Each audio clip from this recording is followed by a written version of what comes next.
یہ 1944 کی بات ہے جب دوسری جنگ عظیم اپنے عروج پر تھی۔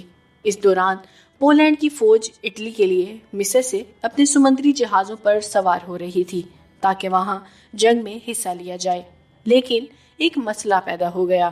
جہازوں پر صرف فوجی ہی جا سکتے تھے اور اسلحہ کی سپلائی پر مامور ایک ممبر ایسا تھا جو فوجی تو دور کی بات انسان بھی نہیں تھا بلکہ ایک ریچھ تھا۔ جی ہاں، تاریخ اس ریچھ کو واچ ٹیک کے نام سے جانتی ہے۔ پولینڈ کی فوج کو یہ ریچھ ایران میں لاوارث اور انتہائی کم عمری میں ملا تھا۔ اس کے بعد سے یہ ریچھ 2 سال تک فوج میں بحیثیت ایک فوجی کے طور پر خدمات سر انجام دیتا رہا۔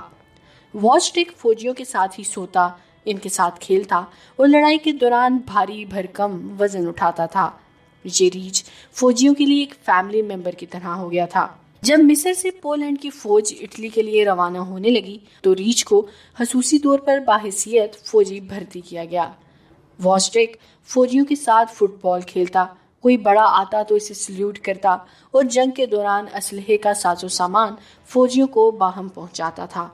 1 سال کے بعد جب جنگ اپنے اختتام کو پہنچی تو واچ ٹیک کی آخری قیام گاہ اسکاٹ لینڈ میں ایڈنبرگ کا ایک چڑیا گھر بنا، جہاں وہ کافی عرصے تک رہا۔